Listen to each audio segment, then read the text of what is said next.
समन्ता चक्रवालेषु अत्रा गच्छन्तु देवता सद्धम्मं मुनिराजस्य सुनन्तो सग्गमोक्खदं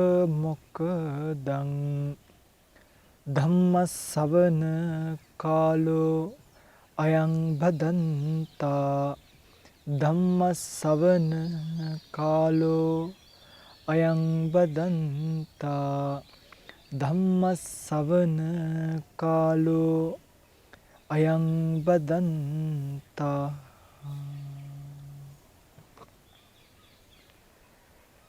नमो तස්ස භගවතෝ අරහතෝ සම්මා සම්බුද්දස්ස. නමෝ තස්ස භගවතෝ අරහතෝ සම්මා සම්බුද්දස්ස.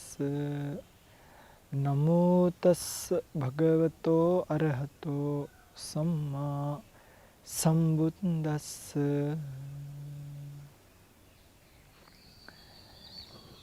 ද්වේ සච්චානි අක්කාසේ සම්බුද්ධෝ වදතං වරෝ සම්මුතින් පරමත්තංච තතියං නූපලබ්බති තී.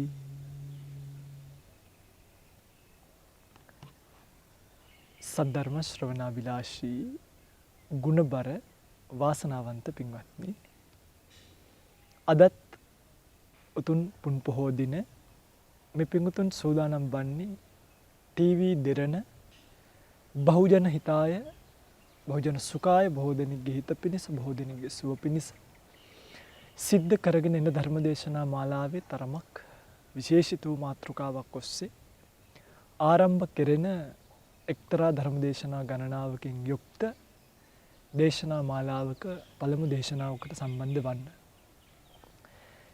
පළමු දේශනාව කියලා කිව්වේ මීට කලින් බහුජන හිතාය දේශනාවලදී අපි සිද්ධ කළේ බුදුදහමට අවශ්‍ය පදනම සකස් කරලා දෙන එක.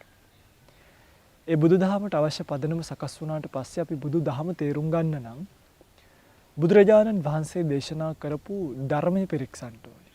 අන්නේ ධර්මයේ පිරික්සනකොට තමයි අපිට බුද්ධ ශාසනය හම්බ වෙන්නේ. එහෙම නැතුව දැන් අපි හිතමුකෝ කෙනෙක් ගහක් යටට ගිහිල්ලා ඒ ගහේ හෙවණ විතරක් විඳ ඉන්නවා. එයාට ඒ ගහේ ඵලය ලබා ගන්න පුළුවන් කමක් ලැබෙන්නේ නැහැ. එනිසා යම් කිසි කෙනෙක්ට යම් වෘක්ෂයක ඵලය නෙලා ගැනීමට අවශ්‍ය නම් ඔහු ඒ ගහ යටට වෙලා ඒ ගහේ සෙවණවත් ගහේ සීතලවත් විඳ ඉන්නට විතරක් කල්පනා කරන්නේ නැතුව උත්සාහ කළ යුතුයි නේද? ඒ ගහේ ඵලය නෙලා ගන්න. ඒ කියන්නේ ඒ ගහේ ප්‍රතිඵලය කඩා ගන්න. නැත්තම් ගෙඩි කඩාගෙන කන්න. අන්න ඒ වගේ අපි බෞද්ධයෝය, අපි අර ජාතිකයෝය, මේ ජාතිකයෝය කියලා උදම්මනාන ඉන්නවට වඩා බුදුරජාණන් වහන්සේ දේශිත ධර්මතාවයන්, ධර්ම කාරණාවන් තේරුම් ගැනීම ඉතා වැදගත් යයි හැඟුණු බැවින් දැන් අපි අපේ පදනමින් පස්සේ ධර්ම කාරණාවන් කීපයක් පිරික්සීමට යනවා. ඒ අනුව අපි අපේ ජීවිතවල බුදුරජාණන් වහන්සේගේ දේශනාව පිරික්සලා බලනකොට අපිට මේ බුදුරජාණන් වහන්සේගේ දේශනාව ප්‍රධාන වශයෙන් අහුවෙනවා කොටස් දෙකකට. ඒ තමයි සම්මුති දේශනාව සහ පරමාර්ථ දේශනාව කියලා. සම්මුති දේශනාව සහ පරමාර්ථ දේශනාව කියන දෙක ගත්තාම සම්මුති දේශනාව කියන්නේ භාගතුන් වහන්සේ ඔය ඒ තැන්වලදී එක එක අර්ථකථනයන්, ඒ කියන්නේ දැන් අපි උදාහරණයක් ගත්තොත් වෘක්ෂ, ගල්, ස්ත්‍රී, පුරුෂ, සත්වාදී කොට්ටාස අරගෙන ඒ වගේ සම්මුති අර්ථය, ඒ ලෝකේ පවතින සම්මුතියෙන්, ලෝකේ පවතින සත්‍යයෙන්, ලෝක විවහාරයෙන් දේශනා කරපු දේශනාවලට තමයි ඒ කතාව කියන්නේ. සම්මුති දේශනාව. පරමාර්ථ දේශනාව කියලා කියන්නේ එහෙම දේශනාවක් නෙමෙයි. පරමාර්ථ දේශනාව ගත්තට පස්සේ පරමාර්ථ දේශනාවේදී භාග්‍යවතුන් වහන්සේ කතා කරන්නේ ලෝකේ පවතින මූලාර්ථ පිළිබඳ. ඒක සාමාන්‍ය ලෝකයට ගෝචර වෙන දැන් අපි කිව්වොත් මේක වටාත්ත කියලා කියනවනේ. එතකොට මේකට එක එක රටවල් වල එක එක විවහාර භාවිතා කරන්න පුළුවන්. හැබැයි මේක හැදිලා තියෙන මූලික ස්වභාවයක් තියෙනවා. උදාහරණයක් විදිහට මේක හැදිලා තියෙන ලී වලින්. අර පරමාර්ථ දේශනාවේදී කතා කරන්නේ මේ වටාතු ආදී මේ ලෝකය ආදී නිර්මාණය වෙලා තියෙන මූලද්‍රව්‍ය පිළිබඳ. එතකොට අපි ওই අභිධර්මයේ කියලා ඉගෙන ගන්න යම් කෙනෙක් ඉගෙන ගන්නවා නම් මෙන්න මේ පරමාර්ථ ධර්ම ස්වභාවය. අන්න ඒකයි කිව්වේ අභිවිසිට්ඨේන ධම්මෝ අභිධම්මෝ. අභිවිසිට්ඨේන ධම්මෝ කියලා කියන්නේ විශේෂාර්ථය. අභිධර්මය කියලා කියන්නේ ගැඹුරු ධර්මය නෙමෙයි. සමහරව අභිධර්මය කියලා කිව්වම ගැඹුරු ධර්මය කියනවා. නේ වැරදි. අභි කියන්නේ විශේෂාර්ථය. විශේෂ ධර්මය. ධර්මතාතර භාගතුන් වහන්සේ දේශනා කරපු ධර්මතාතර විශේෂ ධර්මයක් තමයි අභිධර්මය කියලා කියන්නේ. උදාහරණයක් දැන් අපි සූත්‍ර පිටකය ගත්තොත් සූත්‍ර පිටකේ මේ සිතට දේශනා කරනෝනේ එක එක අර්ථ. චිත්ත, මන, විඥාන, හදය. හැබැයි බුදුරජාණන් වහන්සේගේ දේශනාවේදී බුදුරජාණන් වහන්සේ අභිධර්මයේ පිළිබඳව කරන දේශනාව නැත්නම් පරමාර්ථ දේශනාවේදී මේ ඔක්කොම හඳුන්වන්න දාගන්නේ එක පදයක්. ඒ තමයි චිත්ත. චිත්ත කියන පදය. දැන් සූත්‍ර පිටකයේදී මනෝ විඥාන ආදී වශයෙන් දක්වපු සිත ඇයි අභිධර්මයේදී චිත්ත කියලා දැම්මේ? චිත්ත කියන්නේ පිටුනේ සංස්කෘතයේ එන්නේ චිත්‍ර කියලා. චිත්‍ර කියන්නේ විසිතුරුයි කියන එක. අපි අඳිනේවට කියන්නේ චිත්‍ර කියලා. එතකොට අන්නේ එක එක විසිතුරු ස්වභාවයක්. චිත්තේන නීයති ලෝකෝ. චිත්තේන පරිකස්සති. චිත්තස්ස එක ධම්මස්ස සබ්බේව වසමන්වගෝ. එතන මේ සිත විසින් මේ එක එක ලෝකේ විසිතුරු දේවල් මවනවා. එතන මේ ලෝකේ යම් තාක් පනව ගැනීමක් තියෙනවා නම් ස්ත්‍රී වේවා පුරුෂ වේවා කුමාර වේවා රාජ වේවා වනාන්තර වේවා එළදොළවල් ගංගාවන් මේ ඔක්කොම පනව ගන්න හිතින් මේ මුළු ලෝකයේම විචිත්‍රභාවය විසිතුරුභාවය අපි මත්ස්‍යය ගත්තොත් ඔය ඇති කරන මත්ස්‍යය ගන්න මාළු කොච්චර විසිතුරුයිද? ඒ විසිතුරු භාවය මවලා තියෙන ලෝකය. ඒ කෙනාගේ ශරීර වර්ණ මවලා තියෙන කර්මය විසින් සිත විසින් ලෝකේ පවතින ඒ දේවල් හඳුනා ගැනීමට සංජානනය කිරීමට සංඥාවන් ජනිත කරවලා තියෙන හිත විසින්. එතකොට ඊට අනුරූපීව භාග්‍යවත් බුදුරජාණන් වහන්සේගේ දර්ශනීය පරමාර්ථ වශයෙන් ඔන්න බෙදෙනවා මේ වගේ දැන් සිත චිත්‍ර විසිතුරු භාවය හංගවන්න කියපු පදය. එතකොට චිත්ත කියලා උපකරණයක් නෑ, ටූල් එකක් නෑ කොහේවත්. චිත්ත කියන්නේ එක්තරා ස්වභාවයක්. ලෝකයේ දැනගන්නා ස්වභාවය. ආරම්මන විඥානන ලක්ෂණං චිත්තං. අරමුණු දැනගැනීමේ ස්වභාවය. විඥානනීය කිරීමේ ස්වභාවය සිතයි. අන්න ඒ වගේ පරමාර්ථ ධර්ම කියලා කියන්නේ ලෝකයේ පවතින මූලාර්ථ පිළිබඳව කරපු දේශනාවක්. බය වෙන්න එපා. මම මේක පැහැදිලි කරලා දෙන්නම්. සම්මුති දේශනාව එහෙනම් මොකක්ද? ලෝකයේ පවතින සම්මුති සත්‍ය. ඒ ලෝකයේ සත්‍ය දැන් මේකට වටාත්ත කියනවා. ඒක ඇත්තක් නෙනේ. සම්මුති වශයෙන් මේකට වටාත්ත කියලා කියනවා. දැන් ඔයගොල්ලෝ කඩේකට ගිහිල්ලා මට වටාත්තක් දෙන්නකොත් ඔයගොල්ලන්ට සිමෙන්ති කොටයක් දෙන්නේ නැහැ නේ කවුරුත්. ඒ මොකද සම්මුති වශයෙන් මේකේ වටාත්ත කියන සම්මුතියක් ලෝකේ තියෙනවා. ඒ නිසා සම්මුති සත්‍ය කියනවා. පරමාර්ථ වශයෙන් කියන්නේ මේ වටාත්ත කියන්නේ පිටුතර එක්තරා විවහාරයක් විතරයි. ඒක ලෝක සත්‍යය පනවගත් එකක් විතරයි ලේසියට. මේක හැදිලා තියෙන මූල ස්වභාවය. මම ඒක පැහැදිලි කරලා දෙන්න. මූල ස්වභාවය අන්න ඒකට කියන පරමාර්ථය කියලා. එතකොට ඇයි බුදුරජාණන් වහන්සේ මේ දෙකම දේශනා කළේ? කෙනෙක්ට හිතෙන්න පුළුවන් ඇයි අප්පා මේ දෙකක් කිව්වේ එකක් කියන්නේ බෑ. කිව්වේ ඒ සත්වයාගේ ආසය අනුසය දැකලා ඉන්ද්‍රිය පරෝපරියත් ඥානින් සත්වයාගේ හෘදය බලනකොට නැත්නම් සත්වයාගේ సంతානිය බලනකොට චිත්ත సంతානිය බලනකොට සම්මුතියෙන් ලෝකේ අවබෝධ කරන සත්වයාට කේසා ලෝමා නකා දන්තා තචෝ මන්සන්හාරු අට්ටි අට්ටිමිච්චා වක්කං හදයන් යකනං කිලෝමකං කියලා සම්මුති අර්ථ දේශනා කළා. ඉත්ති පුරුෂ ගංගා එළදොල යම් කිසි කෙනෙක් මේ සම්මුති ඉක්වල පරමාර්ථ ස්වභාවයට ගිහිල්ලා පරමාර්ථ ධර්මයන් වටහා ගන්න ඕන කෙස් කියාදයක් නැත. ඇත්තේ පට ව්‍යාපෝ තේජෝ වායෝ වහන්න ගන්ධ රස ඕජා වෙනි සුද්දාෂ්ටකයන් හැදිච්ච ඊට වඩා වැඩි රූප කලාප සම්තති වලින් හැදිච්ච යම් කිසි ධාතු ස්වභාවයක් පමණී කියලා තේරුම් ගන්න කෙනාට අභිධර්මයෙන් දේශනා කළා. එහෙනම් අපි කවුරුත් මේ පරමාර්ථ ධර්මයන් වලට ආසාව උපදවලා ඉගෙන ගන්නට උත්සාහ කරන්න ඕනේ. ඒක අපේ යුතුයකම. ඒක අපේ අවශ්‍යතාවයක්. ඒක අපි කළ යුත්තක්. මේ බුද්ධ ශාසනය අපි විසින් නෙලාගත යුතු ප්‍රතිඵලයක්. හරි? හොඳයි. එහෙනම් අපි බලමු මොනවද මේ පරමාර්ථ ධර්ම කියලා. පැහැදිලි ලෝකේ බුදුරජාණන් වහන්සේ පරමාර්ථ ධර්ම 4ක් දේශනා කළා. චිත්ත, චෛතසික, රූප, නිබ්බාන. පොතක් අරගෙන ලියා ගන්නවා නම් ලියා ගන්න. පොතක් අරගෙන ලියා ගන්නවා නම් ලියා ගන්න. මම ලියා ගන්න පුළුවන් වේගෙන් කියාගෙන යන්න. මොනවාද පරමාර්ථ 4? පරමාර්ථ ධර්මිය 4කි. සත්‍ය දෙකකි සම්මුති සහ පරමාර්ථ දේශන. සම්මුති සත්‍ය යනු විවහාරික සත්‍යයි. නැත්නම් ලෝකයා පාවිච්චි කරන බහුලයක් වශයෙන් පාවිච්චි කරන සත්‍යයි. පරමාර්ථ සත්‍ය යනු ලෝකයේ මූලාර්ථයයි. නැත්නම් ලෝකයේ හැදිලා තියෙන මූල ධාතුන්ගේ ස්වභාවය විවරණය. ඒ සම්මුති සත්‍යවල ප්‍රමාණයක් නැහැ. ටයර් කියයි වාහන කියයි ඒක ප්‍රමාණයක් නැහැ. බොහෝමයක් තියෙනවා. පරමාර්ථ සත්‍යෝ නම් 4යි. පරමාර්ථ ධර්ම 4යි. චිත්ත, සිත, චෛතසික, රූප, නිබ්බාන කියන 4. පරමාර්ථ මොකද මේ පරමාර්ථ කියන වචනේ තේරුම? අපිට හිතෙන්න පුළුවන් ස්වාමීනි පරමාර්ථ කියලා කියන්නේ මොකක්ද? ඒකට තියෙනවා ලස්සන නිර්වචනයක්. එකක් තමයි දෙකක් තියෙනවා ඇත්තටම. ඒ නිර්වචන දෙකක් තියෙනවා පේන්නේ. එකක් තමයි පරමෝ උත්තමෝ අයිපරීතෝ අත්තෝ පරමත්තෝ. මම මේ ටික ලියාගන්නත් එක්ක හිමීට කියන්නේ. පරමෝ උත්තමෝ අයිපරීතෝ අත්තෝ පරමත්තෝ කියලා කියනවා. පරම වූ උත්තම වූ අවිපරීත. පරමෝ උත්තමෝ කියන්නේ උතුම් කියන එක. පරම හතුර පරම මිතුර කියන්නේ පරම උතුම්. ඒ කියන්නේ උතුම් කෙලවරම තියෙන අය. ඉතින් එහාට බෙදීමක් ලෝකේ නැහැ. කාටවත් හොයාගන්න බෑ. විද්‍යාවට ඒත් බෑ. විද්‍යාවත් බුදුදහමෙන් මෙහා ඉඳන් කතා කරන්නේ. මම පෙන්නන්නම්. පරම උතුම් අවිපරීතෝ නොස් කියන්නේ පෙරලෙන්නේ වෙනස් වෙන්නේ. ඒක ස්වභාවයෙන් යුක්තයි. ඒගොල්ලෝ හිතන්නේ මේ වටාත්ත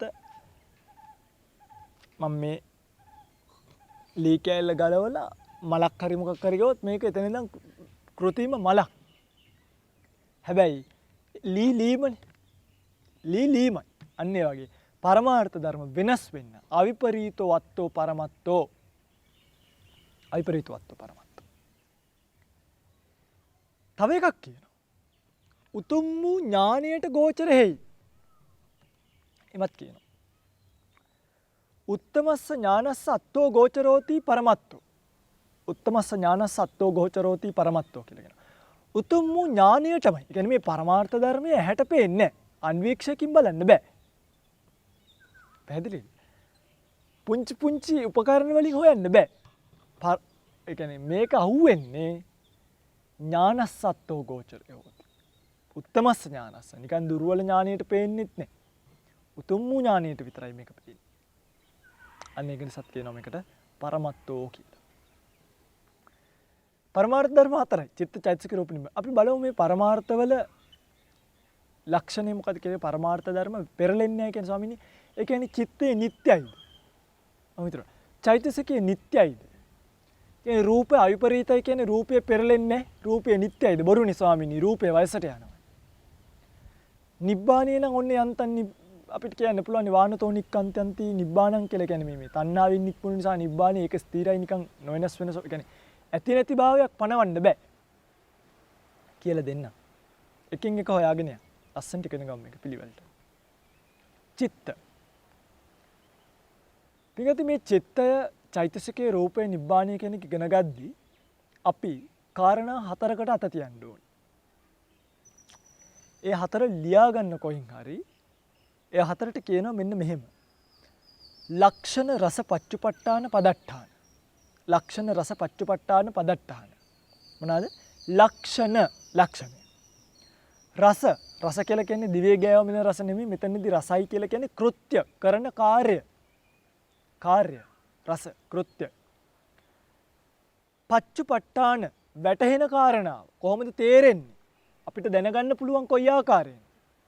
පදට්ඨාන ආසන්න වශයෙන් නැත්නම් උපකාර පිණිස උපස්තම්භනීය පිණිස පවතින්නේ ආසන්න වශයෙන් පවතින්නේ මොකද්ද? පදට්ඨාන ස්ථානීය මොකක්ද? ඒක රැඳිලා තියෙන්නේ. එහෙම තමයි පේන්නේ. ඒ හතර අපිට ඕනේ වෙනවා. එතකොට චිත්තයේ අවිපරීත බව කියන්නේ හිත වෙනස් වෙන්නේ නැහැ කියලා කියන්නේ දැන් අපි දන්නවා හිත ගත්තාම මේ හිතේ විවිධ චිත්ත ස්වરૂප බෙදීම් තියෙනවා. ලෝභ මූලික සිත් තියෙනවා. ද්වේෂ මූලික සිත් තියෙනවා. මෝහ මූලික සිත් තියෙනවා. ඒක චිත්ත ස්වરૂප බෙදීම්. චිත්තේ එකයි ස්වરૂප වශයෙන් බෙදන්න පුළුවන්. එක එක හැඩතල එක එක චෛතසිකයන්ගේ සංප්‍රයෝගය අනුව. දැන් තේ එකයි වුණාට පිටි දැම්මාම කිරිතේ. පිටි නැති වුණාම ප්ලේන් ටී. තේ කොළ නැතුව කෝපි දැම්මොත් කෝපි. ඒකට කිරිත් දැම්මොත් කිරි කෝපි. චොකලටුත් දැම්මොත් වෙන මොකක් හරි. ඒ වගේ එකම තේකට එක එක ස්වરૂප බෙදුනාට පස්සේ ස්වરૂප බෙදෙනවා. ඒකට කියනවා ලෝභ මූලික චිත්ත, ද්වේෂ මූලික චිත්ත, මෝහ මූලික චිත්ත, සහේතුක චිත්ත, අහේතුක චිත්ත, කුසල චිත්ත, ක්‍රියා චිත්ත, විපාක චිත්ත ආදී වශයෙන්. ඵල චිත්ත කියලා හේකුත් තියෙනවා. සෝමනස්ස සහගත චිත්ත, දෝමනස්ස සහගත චිත්ත, උපේක්ඛා සහගත චිත්ත, දිට්ඨිගත සම්පයුත්ත චිත්ත, දිට්ඨිගත විප්පයුත්ත චිත්ත, අසංකාරික චිත්ත, සසංකාරික චිත්ත. ඕමය ප්‍රභේද. ඥාන සංප්‍රයුක්ත චිත්ත, ඥාන විප්පයුත්ත චිත්ත. ගොඩාක් තිබ්බට හිමින් ඉගෙන ගන්න.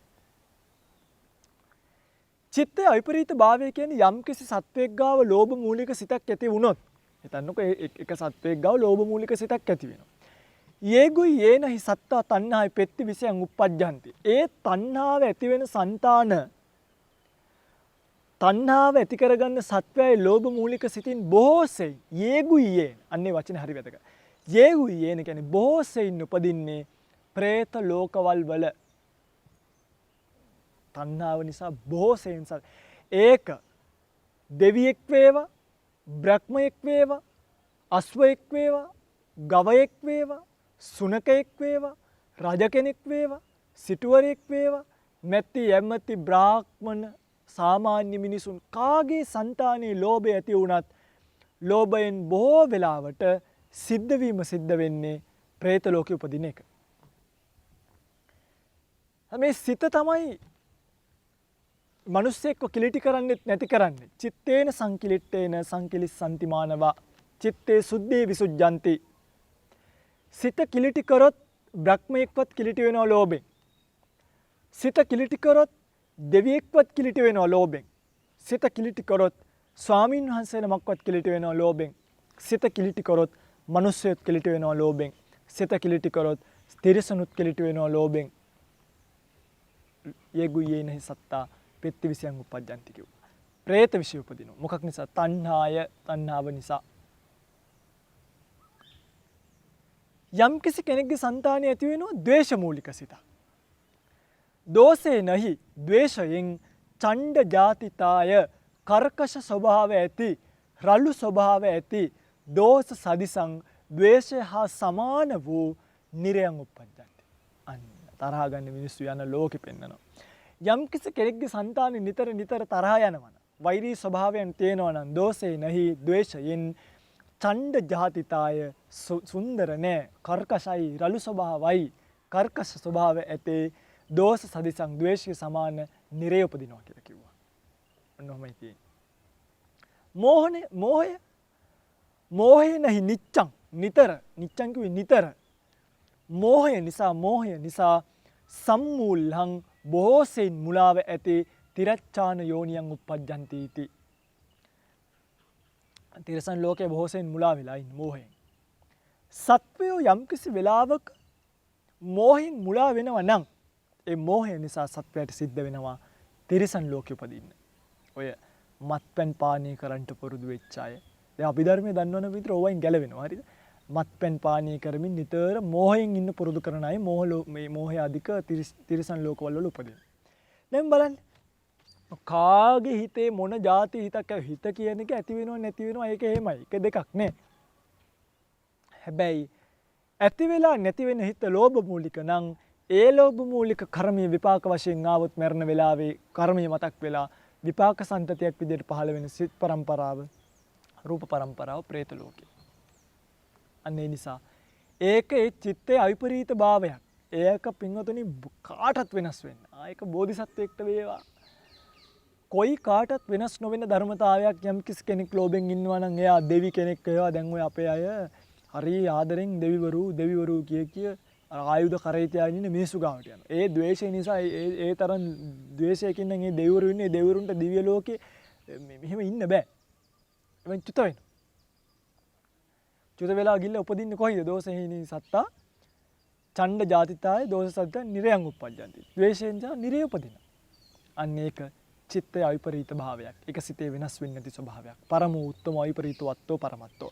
සිත කියලා කියන්නේ අන්නේ වගේ නොවෙනස් වෙන අර්ථයකින් යුක්ත දෙයක්. සිත ඇති වෙනව නැති වෙන ඒක වෙන කතාවක්. ඒක වෙන කතාවක්. සිතේ ස්වභාවය වෙනස් වෙනවා. සිත වෙනස් වෙනවා. සිතේ ස්වභාවයේ මූලාර්ථය වෙනස් වෙන්නේ. අන්න ඒකයි කියන්න ඕනේ. ඊළඟට ගන්න චෛතසික. චෛතසික කියලා කියන්නේ ওই සිතත් එක්කම ඇති වෙන තවත් ඒකුප්පාද නිරෝධාච ඒකාලම්බන වත්තුක කියන සිතත් එක්කම ඇති වෙලා සිතත් එක්කම රැඳිලා සිතත් එක්කම කටයුතු කළා සිත නැති වෙනකොටම නැති වෙන જાතිය ඒව ටික. ඒතර එක එක චෛතසික වලින් එක එක ස්වභාවය. දැන් සීනි වලින් තේක කරන්නේ සීනි රස දෙන එක. පිටි වලින් කරන්නේ කිරි රස දෙන එක. තේකොළ වලින් කරන්නේ තේකොළ රස දෙන එක. නේද? ඒකනේ අපි කියන්නේ සමහරු පිටි සීනි වැඩියෙන් දාලා තේකොළ අඩුවෙන් දානවා තේකට. ඒතර අපි කියනවා මේකට තව කහට ටිකක් වැඩි වුණා නම් හේතුව එයාගේ කෘත්‍ය වෙලා නැහැ තේකේ. අන්න ඒ වගේ ওই චෛතසික ධර්ම තියෙනවා 52ක්. වැඩි නෑ 52යි. ඔයගොල්ලෝ අහලා ඇති මෙන්න මෙහෙම. පස්ස වේදනා සංඥා චේතනා ඒකග්ගතා ජීවිතින්දිය මනසිකාර විතක්ක ਵਿਚාර අදිමොක්ක විරිය පීති ඡන්ද කීක අහලා තියෙනවනේ ඔය කොයින් හරි. අහලත් ඇති දහම් පාසල් යන කාලේ හරි ඉගෙන ගන්න ඕනේ මේවා හරිද නිකන් දැන්ව දන්නේ නැහැ අපෝ අද තමයි ඇහුවේ. එහෙම හිතන්න හොඳ නැහැ. අපි මේවා 7-8 වසරේ ඉඳන් ඉගෙන ගන්න. ඒ කාලේ ඉතින් වෙන වෙන ඒවා කරාට කරන්න දෙයක් නැහැ. උගන්නලා තියෙනවා කාලෙදී. ඒතර මේ ස්පර්ශය වේදනාව සංඥාව මේ චෛතසික ධර්ම ඒ චෛතසික ධර්ම කරන්නේ පිංගතුනි ඒ චෛතසික ධර්ම වලට අදාළ කෘත්‍යයක්. අපි ස්පර්ශය කියන එක ගමු. අන්න ලක්ෂණ රස පච්චුපට්ඨාන පදට්ඨාන ඕන වෙන වෙලාව. දැන් පස්ස කියන්නේ පූසන ලක්ෂණ. ඒ කියන්නේ මේ පූසන ලක්ෂණෝ කියලා කියනවා. ස්වයං පූසන ලක්ෂණෝ. ස්පර්ශය කියන චෛතසිකය කරන්නේ ස්පර්ශ කිරීම විතරයි. ඒක අරමුණ විඳින්නේ නැහැ. විඳින්නේ අරමුණ විඳින්නේ වේදනාව. අරමුණ හඳුනාගන්නේ නැහැ වේදනාව හෝ ස්පර්ශය. අරමුණ හඳුනා ගැනීම කියන කෘත්‍ය කරන්නේ සංඥාව. පැහැදිලිද? ඒ වගේ පූසන ලක්ෂණෝ ස්පර්ශ කිරීමේ ලක්ෂණය ස්පර්ශ චෛතසිකයේ ලක්ෂණයයි. රස කෘත්‍ය ස්පර්ශය කියන එක කරන්නේ මොකද්ද? සංගට්ඨන රසෝ අරමුණ හා ගැටීම. අරමුණ ගැටීම. අරමුණේ හැප්පීම සිද්ධ කරන ස්පර්ශය. ඒක වේදනාව කරන්නේ. වේදනාව කරන්නේ හැප්පිච්ච අරමුණ විඳින එක. සංඥාව කරන්නේ හැප්පිලා විඳිච්ච අරමුණ හඳුන ගන්න එක. ඒවා එක එක කෘත්‍යයන් කරන්නේ. නර්ස් කරන්නේ නර්ස්ට අයිති කෘත්‍ය. ડોක්ටර් කරන්නේ ડોක්ටර්ට අයිති කෘත්‍ය. අතුගාන කෙනා කරන්නේ ක්ලීනර්ට අයිති කෘත්‍ය. මම කරන්නේ මට අයිති කෘත්‍ය. ඒ කෙනා තම තමන්ගේ කෘත්‍ය කරනවා වගේ. ස්පර්ශන කෘත්‍ය කරන්නේ ඒක. වේදනාවේ කෘත්‍ය කරන්නේ ඒක. සංඥාවේ කෘත්‍ය කරන්නේ ඒක. අපි මේවා වෙන වෙනම හඳුර ගන්නවා ඉස්සරහදී. පොතක් අරගෙන ලෑස්ති වෙන ලොකු ලස්සන පොතක් අරගෙන අභිධර්මයේ බහුජන හිතාය කියලා ලියලා. එහෙම ලෑස්ති වෙන පිට කවරයක් දාලා බුදු රූපයක් අලවලා ලස්සන්ට හොඳට ආදරෙන් අරන් තියලා මාසෙකට සැරයක් හඳුන් කූරු ටිකක් එහෙම අල්ලලා එහෙම නෑ. මේක අරන් කියවන්න ඕනේ. හඳුන් කූරු අල්ලලා හිටියයි කියලා ඕක මතක හිටින්නේ නෑ. සංගට්ඨන රසෝ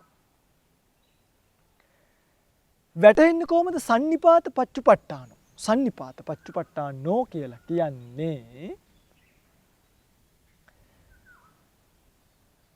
එකතු වීම. සන්නිපාත කියන්නේ එකතු වීම. සන්නිපාතය.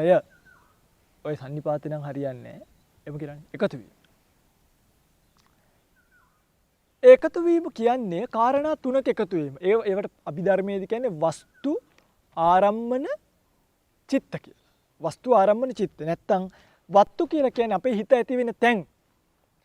තැන සහ අරමුණ කියන්නේ ඇහැට රූපයක් එකතු වුණාට පස්සේ එතන ඇති වෙන චක්කු විඤ්ඤාණය. චක්කුංචාවසෝ පටිච්ච උප්පජ්ජති චක්කු විඤ්ඤාණං කියලා කියනවා. ඇහැට රූපයක් සම්මුඛ වුණාට පස්සේ චක්කු විඤ්ඤාණය. කන කියන වස්තුවට ශබ්දය කියන ආරම්මණය එකතු වුණාට පස්සේ සෝත විඤ්ඤාණය. අන්න ඒ වගේ මේ තුනේ එකතු වීම සන්නිපාතයේ තමයි මේක වැටෙන්නේ. ස්පර්ශය ඇති වුණා කියලා අපිට දැනෙන්නේ එතනදී නේද? අහුවෙන්නේ නැහැ. ඒකයි උත්තමස්ස ඥානසත්ත්වෝ ගෝචරෝ හෝති පරමත්තෝ. උතුම් වූ ඥානයටයි වැටෙන්නේ. මොකක්ද උනේ? ස්පර්ශය කියන එක කොයි අවස්ථාවේදී පණවන්න පුළුවන්. ඒ පැනවිය හැකි අවස්ථාව මේ වස්තු ආරම්මන චිත්ත කියන මේ තුනේ සන්නිපාතයේ වෙච්ච අවස්ථාවයි. හරි. ආපාතගත විසේ පදට්ඨානෝ තම තමන්ගේ ඇස් ඉස්සරහට එන විෂය. අතනින් ස්පර්ශය කියන එක ඇති වෙන්නේ තමන්ගේ ඇස් ඉස්සරහට එන දේවල් එක්කනේ එකක්. කන් ඉස්සරහට එන දේවල්. නහයට දැනෙන දේවල්. ඒ කියන්නේ ආපාතගත වෙන අරමුණට ගෝචර වෙන ධම්මාරම්මණයක් අරමුණට ගෝචර වෙන ගතියෙන් තමයි ආපාතගත විසේ පදට්ඨාන මේ ස්පර්ශය කියන එකට පිහිටීම බවට පත් වෙන්නේ. වෙනදට නම් මේ හාමුදුරුවෝ කියනවා තේරෙනවා අද නම් තේරෙන්නේ නැහැ නේ. එහෙමද ඉතින් ඉන්නනම් ආසාවෙක් හැව්වා අප්පෝ අදින්න නම් මේකත් අහලා ඉවරයි. හරි. ගොඩාක් අය මට පාරදී මහුණාම කියනවා මේ වහන්සේ අර දෙරෙනි උදේට කියන බණ එක අපිට හොඳට තේරෙනවා. ඕන කෙනෙක්ට තේරෙනවා. දැන් ඊළඟට වුණාම මොනවද ස්වාමීන් වහන්සේ අර කියන්නේ සන්නිපාත පච්චුපට්ඨානෝක උණ සන්නිපාත ගැන කිව්වත් දන්නේ නැහැ. සංගට්ඨනෝ කියලා එකක් මොකද්ද කිව්වා? මොකද්ද මේ සංගට්ඨන කියලා කියන්නේ?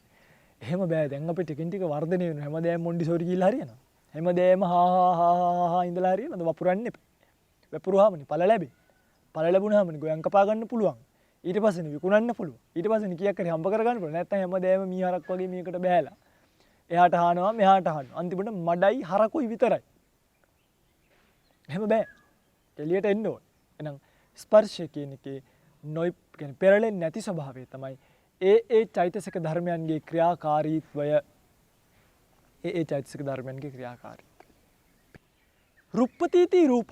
රුප්පණය වෙන නිසා රූපක. ඒ රුප්පණය කියන්නේ වෙනස් වෙනවා කියන්නේ විකාරයටපත් වෙනවා.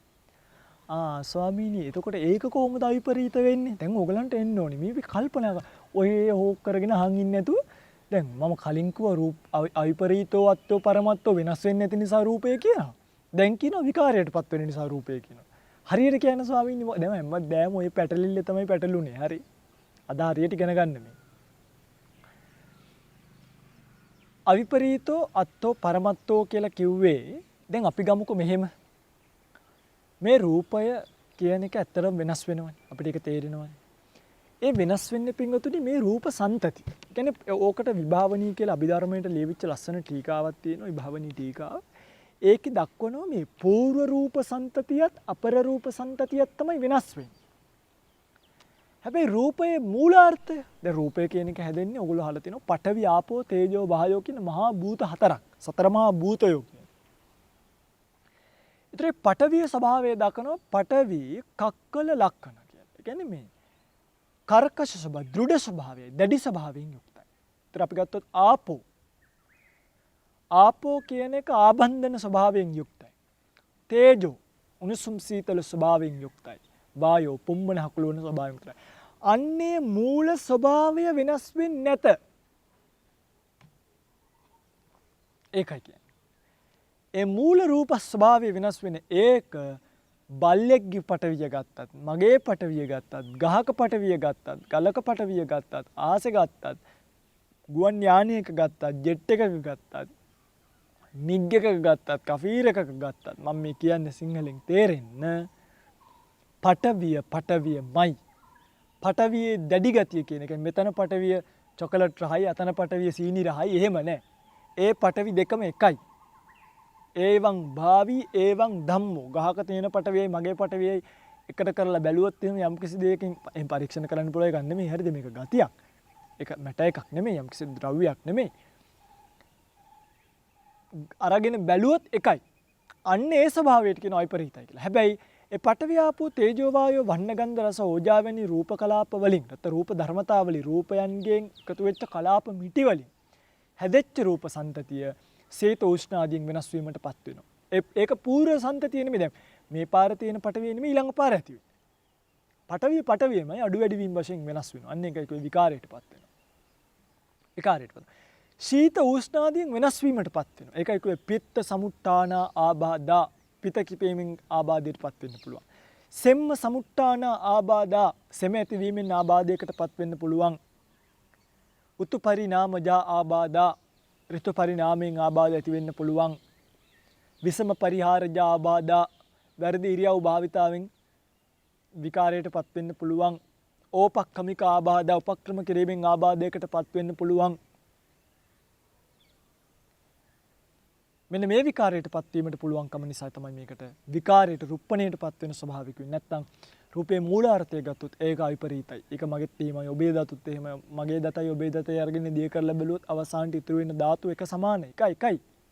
ඒක සංයුතිය වෙනස් වෙන්න පුළුවන්. මගේ හැටියට ඔබේ හැටියට. කර්මයෙන් බලපාන රූපත් එක්ක. හැබැයි ස්වභාවය එකයි. ඒකයි ලේට ලේ ගැලපෙනවා නම් ඒ ලේ දෙන්න පුළුවන්. ස්වභාවය එකයි. ස්වභාවිකයි. සිමෙන්ති වෙනුවට වැලි දාන්න බෑනේ. සිමෙන්ති වෙනුවට වැලිම දාලා ගයක් හදන්න පුළුවන්.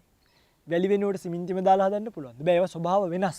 හැබැයි ලේට ලේ දෙන්න පුළුවන් කියන්නේ වකුගඩුවට වකුගඩුවක් බද්ධ කරන්න පුළුවන් කියන්නේ අක්මාවේ කොටසකට තවත් කෙනෙක්ගේ අක්මාවේ කොටසක් බද්ධ කරන්න පුළුවන් කියන්නේ හදවතට හදවතක් බද්ධ කරන්න පුළුවන් කියන්නේ මෙන්න මේ ස්වභාව ධාතු වශයෙන් එක නිසා. තමයි රූපණය.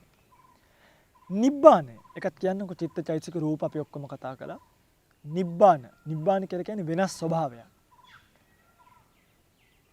ඇත්තට මේ ලෝකේ දුවන්නේ තණ්හාව උඩ. මේ ලෝකේ දුවන්නේ භවා භවං විනති සංසිබ්බති වාණං කියලා කියනවා. මේ භවයෙන් භවයට ගලපන්නේ අපිව භවයෙන් භවයට යා කරන්නේ තණ්හාව. ඒකයි බුදුරන් වහන්සේ කිව්වේ ගහකාරකන් දිට්ඨෝසි පුනගේහං කාහසි. මම මේ ගේ කරන කෙනාව දැක්කා අපහු එයාට මේ මාත් එක්ක සෙල්ලම් කරන්න බෑ. ගේ කරන්නේ කවුද? තණ්හාව.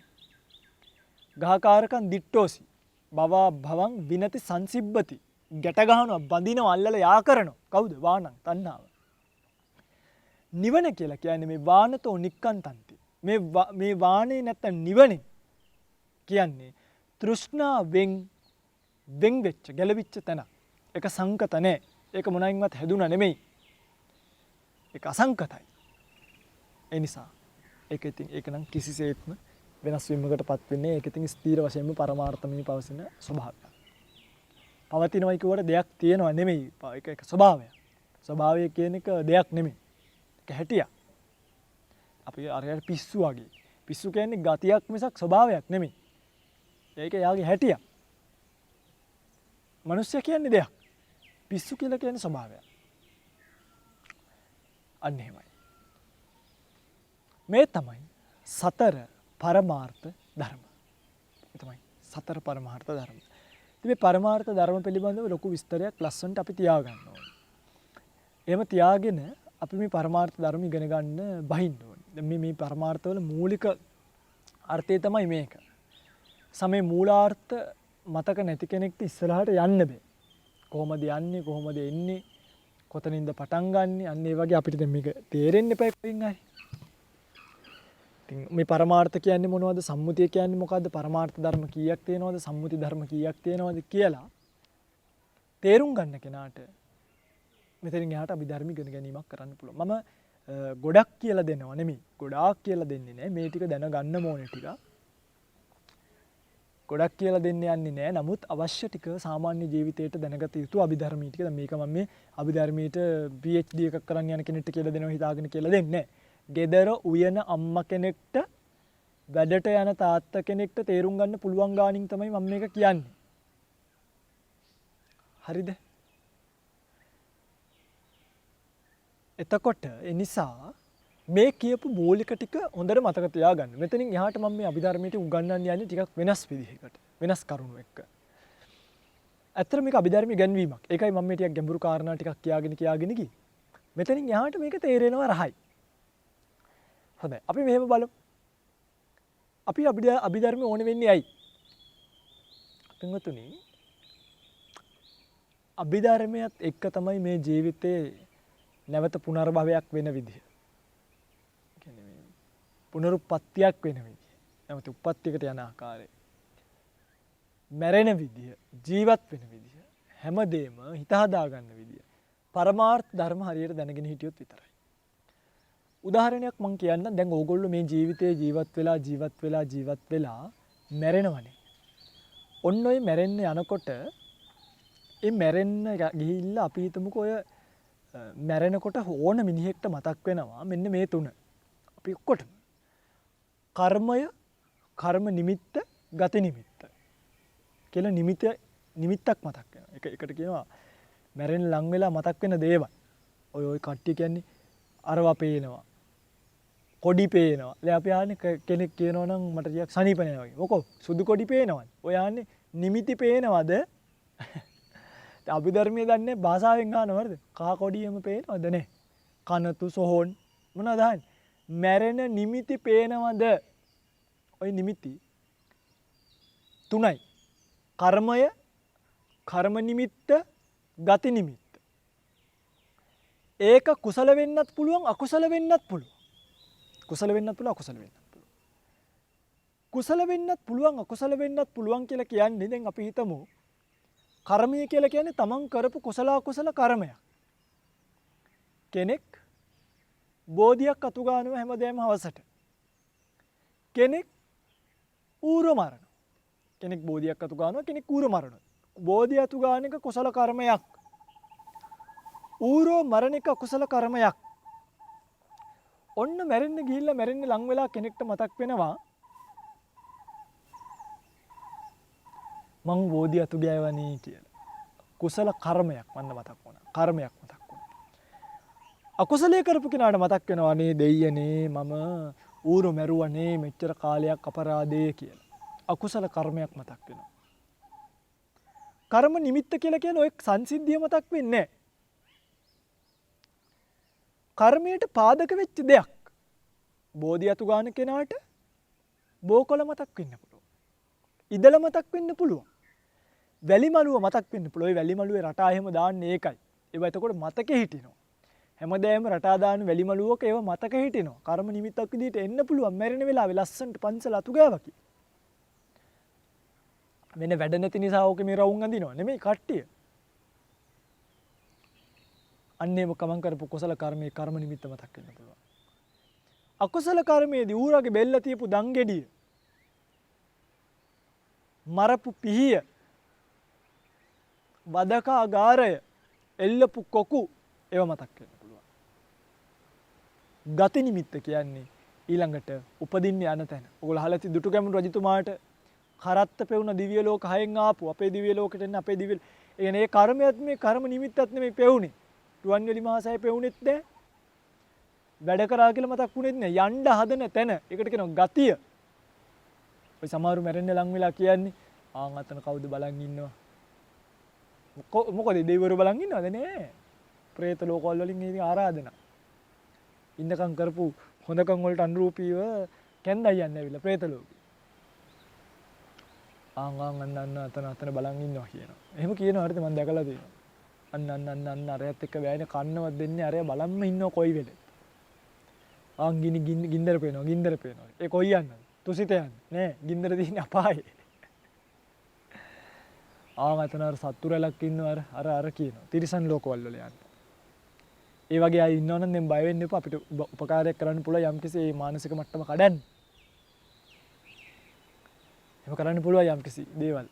මුතු වැට මාලේ අර මුතු වැට නෙමෙයි මොනවද කියන්නේ ඉවර වෙලා. ඇට මාලයක් දෙන්න.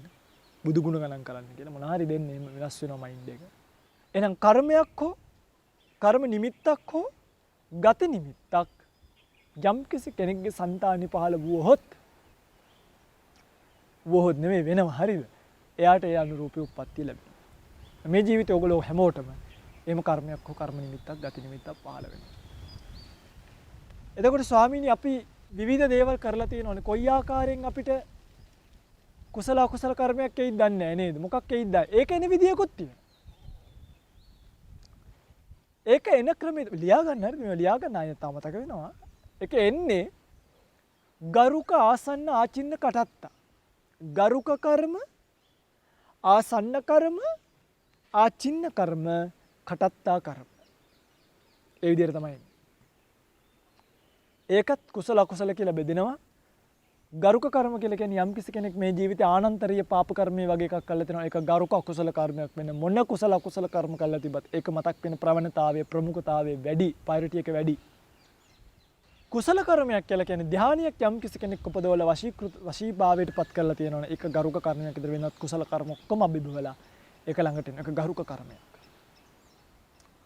ආසන්න කර්මය කියලා කියන්නේ මැරෙන මොහොතේ Tamanට පේන දැනෙන දේවල් එක්ක ඊළඟට ඒ කර්මය සකස් වෙන්න පුළුවන් ඉඩකඩ වැඩි. එහෙම මේ දෙකම ආවේ නැත්නම් ආචින්න කර්මය Taman ජීවිතේ වැඩිම කාලයක් පුරුදු කරපු දේවල්. ඒක තමයි ආචින්න කියලා කියන්නේ. වැඩිම කාලයක් පුරුදු කරපු දේවල් එන්න තියෙන ඉඩකඩ වැඩි. කටත්තා කියලා කියන්නේ ඔය හදිසි ඇක්සිඩන්ට් එකකින් මැරෙනවා දඩස් ගාලා. එතකොට ওই තුනම ආවේ නැති වුණොත් සංසාරි කරපු කර්මයක් හරි. සංසාරි කරපු කර්මයක් හරි විපාක භාවයට එන්න තියෙන ඉඩකඩ තියෙනවා වැඩි. ඒ නිසා එකට කියනවා කටත්තා කර්ම කියලා. පින්වත්නි මතක තියාගන්න මැස්සෙක්ව ගලක් උඩ තියලා මිටියකින් මැස්සට තැලෙන්න ගැහුවොත් මේ තැලෙන මැස්සටත් කර්මයක් හෝ කර්ම නිමිත්තක් හෝ ගති නිමිත්තක් ගරුක ආසන්න ආචින්න කටත්තා කියන හතරෙන් පහළ වෙලා මිසක් නම් මැරෙන සත්වයක් ලෝකේ නැහැ. අනිවාර්යෙන් පහළ වෙනවා. පැහැදිලිද? ඒක තමයි හැටිය. ඒක තමයි ස්වභාවය. එහෙනම් එහෙම මැරිලා ගිහිල්ලා ඔගොල්ලෝ උපදිනවා. ආපහු තැනක අර ආපු කර්මයට අනුරූපීව. එහෙම උපදින තැන් හතරයි. එකක් අපාය. අනිත් එකට කියනවා කාම සුගති. එකක් අපාය ප්‍රතිසන්දිය. අනිත් එක කාම සුගති ප්‍රතිසන්දිය, අනිත් එක රූපාවචර ප්‍රතිසන්දිය, අනිත් එක අරූපාවචර ප්‍රතිසන්දිය. අපාය, කාම සුගති, රූප අරූප ඔය කියන ප්‍රතිසන්දි හතර ලැබෙන්න පුළුවන්. එහෙනම් අර කලින් කියපු සිත් වලින් මම කියන්නේ කලින් සිත් ටිකක් ලෝභ මූලික හෝ ද්වේෂ මූලික හෝ මෝහ මූලික කියන අකුසල කර්ම අකුසල සිත් 12ක් තියෙනවා එතන. ලෝභ මූලික 8යි. පස්සේ කියලා දෙන්නම්. හරිද? නිකන් ඔයගොල්ලෝ අභිධර්ම පොත්පත් පෙරලලා බලන්න. සෝමනස්ස සහගත දිට්ඨිගත සම්පයුත්ත අසංකාරික හිත 1යි. සෝමනස්ස සහගත දිට්ඨිගත සම්පයුත්ත සසංකාරික සිත 2යි. සෝමනස්ස සහගත දිට්ඨිගත විප්පයුත්ත අසංකාරික සිත 3යි. සෝමනස්ස සහගත දිට්ඨිගත විප්පයුත්ත සසංකාරික සිත 4යි. උපේක්ඛා සහගත දිට්ඨිගත සම්පයුත්ත අසංකාරික සිත 5යි. උපේක්ඛා සහගත දිට්ඨිගත සම්පයුත්ත සසංකාරික සිත 6යි. උපේක්ඛා සහගත දිට්ඨිගත විප්පයුත්ත සංකාරික සිත 7යි. උපේක්ඛා සහගත දිට්ඨිගත විප්පයුත්ත සසංකාරික සිත. සෝමනස්ස උපේක්ඛා කියලා බෙහෙද 2යි. දිට්ඨිගත සම්පයුත්ත කියලා බෙහෙද 2යි. දිට්ඨි සම්පයුත්ත දිට්ඨිගත විප්පයුත්ත කියලා බෙහෙද 2යි. අසංකාරික සසංකාරික කියලා බෙහෙද 2යි. ඔක්කොම හැදුනහම ලෝභ මූලික සිත් 8යි. ද්වේෂ මූලික සිත් 2යි. දෝමනස්ස සහගත පටිඝ සම්පයුත්ත අසංකාරික සිත. දෝමනස්ස සහගත පටිඝ සම්පයුත්ත සසංකාරික සිත. මෝහ මූලික සිත් 2යි. උපේක්ඛා සහගත විචිකිච්ඡා සංප්‍රයුක්ත සිත. උපේක්ඛා සහගත උද්ධච්ච සංප්‍රයුක්ත සිත. ඔච්චර සිත් 12යි. යම් කිසි කෙනෙක් ඔය 12න් අකුසල කර්මයක් කරොත් ප්‍රාණඝාත, අදත්තා දාන, කාම මිච්ඡාචාර ඔක්කොම ඕවගෙන් තමයි වෙන්නේ. ප්‍රාණඝාතය වෙන්නේ දේශ මූලික සිත් වලින්. අදත්තා දානි ලෝභ මූලික සිත් වලින් වෙන්න පුළුවන්. ද්වේෂ මූලිකවත් එක්තරා ආකාරයකට වෙන්නත් පුළුවන්. කාම මිච්ඡාචාරය ලෝභ මූලිකමයි. ඒ වගේ ඒක අකුසල කර්මපත ගැන අපි කතා කරමු ඊළඟ දේශනාවේදී. ඒකෙදි මම පෙන්නන්නම් කොහොමද වෙන්නේ කියලා. ඔන්න ඔය කියන ද්වේෂ මූලික සිත් 12න් යම්කිසි කර්මයක් කරලා ඒක මතක් වුණොත් මරණාසන්න වෙලාවේ ඒකේ උප්පත්තිය ලැබෙන්නේ අපායයි. ඒකට කිව්වේ ලෝභේන සතර අපාය. හරිද? මේ අපාය කොහොමද සතර අපාය? ලෝභේන පෙත්තිවිසයන්, දෝෂේන ඡණ්ඩ ජාතිතාය දෝෂ සදිසං නිරයන්, මෝහේන නිච්ඡං සම්මූලං තිරච්ඡාන යෝනින්. ලෝභයෙන් പ്രേත ලෝකවල වල බොහෝසෙයි, දේශයෙන් නිරයේ, මෝහෙන් තිරිසන් ලෝකවල වල. එතකොට දැන් මගේ පින්වතුනි මම මේකත් කියන්න නිකමට මේක ඔළුවේ තියාගන්න. ඔය සිත් 12න්ම කරන කර්ම වලින් උප්පත්තිය ලැබෙන්නේ නැහැ. ඔය 12න් එකකින් ලබන්න බෑ ප්‍රතිසන්දිය. ඒ තමයි මෝහ මූලිකව කියපු උපේක්ඛා සහගත උද්ධච්ච සංප්‍රයුක්ත සිත කියන එකට ප්‍රතිසන්දියක් ලබා දෙන්න බෑ. ඒ නිසා අකුසල් සිත් 12න් 11කට විතරයි නැවත ප්‍රතිසන්දිය ලබා දෙන්න පුළුවන්. ඒ ප්‍රතිසන්දිය ලැබෙන හිතට කියනවා. ඒ ප්‍රතිසන්දිය ලැබෙන හිතට කියනවා අකුසල විපාක උපේක්ඛා සහගත සම්තිරණ සිත කියලා. මේක තියෙන අහේතුක සිත්වල අකුසල විපාක 7. අකුසල විපාක 7. පොඩ මේ දැන් මේ අභිධර්මයේ මම කියන්නේ මේ මුල්ලේ ඉඳන් අගට වචනෙන් වචන කියන දහමක් නෙමෙයි මේ දේශනා මාලාව. එහෙම දේශනාවනේ. ඕගොල්ලෝ ගන්න රේරුකානේ චන්දවිමල මහානායක ස්වාමින් වහන්සේ විසින් ලියපු රචිත අභිධර්ම මාර්ගයේ පොත. ඕකේ තියෙන සිත් ටික කටපාඩම් කරගන්න. මම කියන්නේ සිත් වලින් වෙන කෘත්‍ය විතරයි. ඒ සිත් ගැන විස්තර කරන්න මෙහෙම බෑ. ඒකට වෙනම දේශනා මාලාවක් අපි කරගෙන යනවා. මේ කියලා දෙන්නේ කෘත්‍ය. එහෙනම් දැන් ඔයගොල්ලෝ හිතනකො ධම්මවිජය ස්වාමීන් වහන්සේ අර අකුසල සිත් 12න් යම්කිසි අකුසල කර්මයක් කරනවා. එතකොට ධම්මවිජය ස්වාමීන් වහන්සේ ওই 12න්ම උප්පත්තිය ලබන්න බෑ. එකකින් ලැබෙන්නේ නැහැ. මොකෙන්ද? මෝහ මූලික උපේක්ඛා සහගත උද්ධච්ච සම්ප්‍රයුක්ත හිතෙන් ප්‍රතිසන්දි ලබන්නේ නැහැ මිනිස්සු. ඒක ලැබෙන්නේ 11කින්. 11කින් ධම්මවිජය ස්වාමීන් වහන්සේ ඊළඟ පාර තිරිසන් යෝනියක ඉපදුනා කියලා හිතන්න. උදාහරණයක්.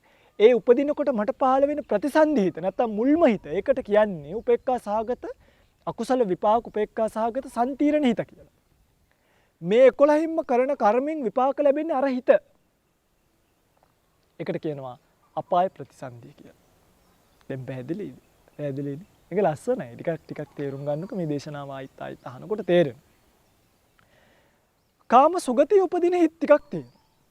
ඒවට කියනවා කුසල හිත් කියලා. අර වගේමයි. සෝමනස්ස සහගත දැන් ඉස්සලා කතා කළේ ditthිගත සම්පයුක්ත විප්පයුක්තනේ. මෙතන කතා කරන්නේ ඥාන සංප්‍රයුක්ත ඥාන විප්පයුක්ත.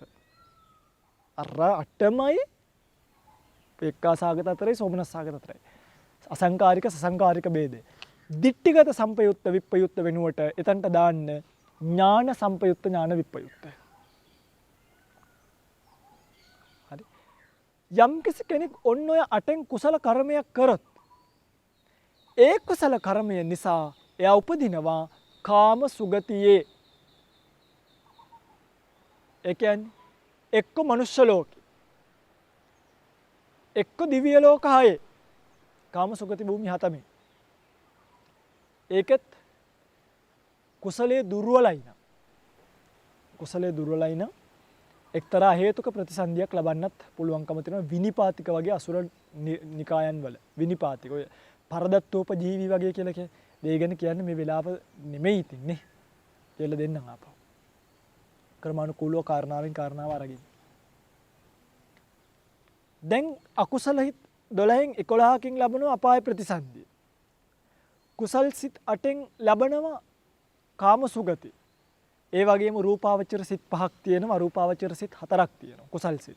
රූපාවචර හිත් 5 තමයි පින්වතුනි විතක්ක ਵਿਚාර පීති සුඛ ඒකග්ගතා සහිත ප්‍රථම ධානය සිත එකින් එක අයින් කරන්න. විතක්ක අයින් කරන්න. විචාර පීති සුඛ ඒකග්ගතා සහිත ဒုတိ ය ධානය, විචාරය අයින් කරන්න. පීති සුඛ ඒකග්ගතා සහිත තෘතිය ධානය, ප්‍රීතිය අයින් කරන්න. සුඛ ඒකග්ගතා සහිත චතුර්ථ ධානය, උපේක්ඛා ඒකග්ගතා සහිත පංචම ධානය. පහයි. ඒ පහෙන් ලැබෙන රූපාවචර බ්‍රහ්ම ලෝක 16යි අසඤ්ඤ සත්‍ය දක්වා. හරිද? පළවෙනි බ්‍රහ්ම ලෝකේ නම් බ්‍රහ්ම පාරිසජ්ජී ඉඳන් අසඤ්ඤ සත්‍ය දක්වා රූපාවචර බ්‍රහ්ම ලෝක 16ක් තියෙනවා. ඒ 16 උප්පත්තිය ලැබෙන්නේ ඔය කියන රූපාවචර ධානය පහෙන්. එක එක ධාන වලට. පළවෙනි ධානයෙන් එක බ්‍රහ්ම ලෝක සෙට් එකක. දෙවෙනි ධානයෙන් තව බ්‍රහ්ම ලෝක සෙට් එකක. තුන්වෙනි ධානයෙන් තව බ්‍රහ්ම ලෝක සෙට් එකක. හතරවෙනි ධානයෙන් තව බ්‍රහ්ම ලෝක සෙට් එකක. තව එකක් තියෙනවා ඒවට කියනවා පංච සුද්ධාවාස භූමි කියලා. අවිය අතප්ප සුදස්ස සුදස්සි අකනිටා කියලා. ඒවට යන්නේ අනාගාමී වෙච්ච උතුම විතරයි. ඒවට යන්නේ අනාගාමී වෙච්ච උතුම විතරයි. ආගාමී අනාගාමී කියන නැවත එන්නේ නැහැ. අරූපාවචර සිත් 4යි ආකාසානං ඡායතනය, විඥානං ඡායතනය, ආකින්චඤ්ඤායතනය, නේව සංඥානා සංඥායතනය. යම් කිසි කෙනෙක් මේ අරූප ධාන 4 වැඩුවොත් එයා උපදිනවා එක්ක ආකාසානං ඡායතනය කියන අරූප තලේ, එක්ක විඥානං ඡායතන කියන අරූප තලේ, එක්ක ආකින්චඤ්ඤායතන කියන අරූප තලේ, එක්ක නේව සංඥානා සංඥායතන කියන අරූප තලේ. ඔබ තමයි රූපාවචර අරූපාවචර ප්‍රතිසන්දි ළමයි. ඒතර මට කියන්න ඕනි ඔකෙත් පොඩි ප්‍රභේදයක් තියෙනවා. ඔයගොල්ලෝ අහලා ඇති ඒකත් මම අද කියන්න. එතකොට ඒ කතාව සම්පූර්ණයි. ත්‍රි හේතුක, ද්වි හේතුක, සුගති අහේතුක එම කොටස් තුනක් තියෙනවා. උප්පත්තිය ලැබෙද්දී. මේ කුසල් සිත් 8න් යම් යම් ප්‍රභේද නිසා ත්‍රි හේතුක කුසලයකින් උප්පත්තිය ලබන්නත් පුළුවන්. ද්වි හේතුක කුසලයකින් සුගති අහේතුක කුසලයකින් ඔයගොල්ලෝ ඔය දකින්නේ මනුස්ස ලෝකේ ඉන්නේ ඇස් පේන්නේ නැති, කන් ඇහෙන්නේ නැති, මෙලෝ දෙයක් කිව්වට තේරෙන්නේ නැති. හොඳට ඉන්නව අතපය අතර තියෙනවා ධර්ම මාත්‍රයක් දන්නේ නැති. සමහරු ඉන්නවා සල්ලි වාගේ නෑ නමුත් ධර්මයේ හොඳට තේරෙන පින්වන්තයෝ අන්නේ උප්පත්ති ලැබෙන ක්‍රමයකුත් තියෙනවා.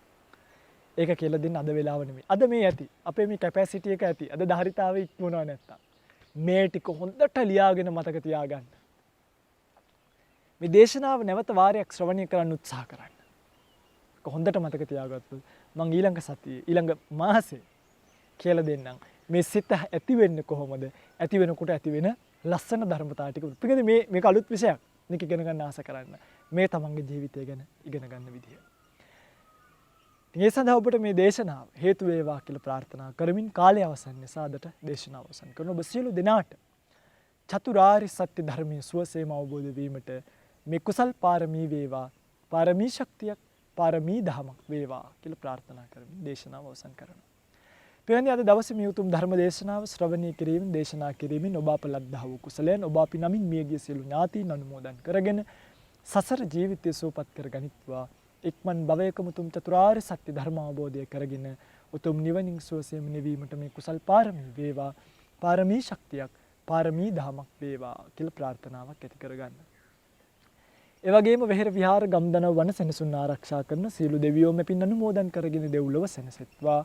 දෙවියන්ද පතන බෝධියකින් උත්තරීතර නිර්වාණ ධාතුව සුවසේම සාක්ෂාත් කරගෙන තුම් නිවනින් නිවී යත්වා මේ කුසල් පාරමී කරගනිත්වා කියන ප්‍රාර්ථනාවෙන් දෙවියන්ට පින් අනුමෝදන් කරමු. ධර්ම දේශනාව අවසන් කරන්නට.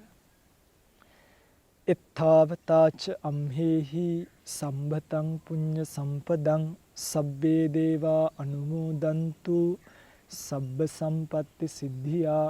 එත්තාවතාච අම්හෙහි සම්භතං පුඤ්ඤ සම්පදං සබ්බේ භූතා අනුමෝදන්තු සබ්බ සම්පත්ති සිද්ධියා. එත්තාවතාච අම්හෙහි සම්භතං පුඤ්ඤ සම්පදං සබ්බේ සත්තා අනුමෝදන්තු සබ්බ සම්පත්ති සිද්ධියා. හැම දිනෙකටම උතුම් චතුරාර්ය සත්‍ය ධර්මාභෝධය වේවා.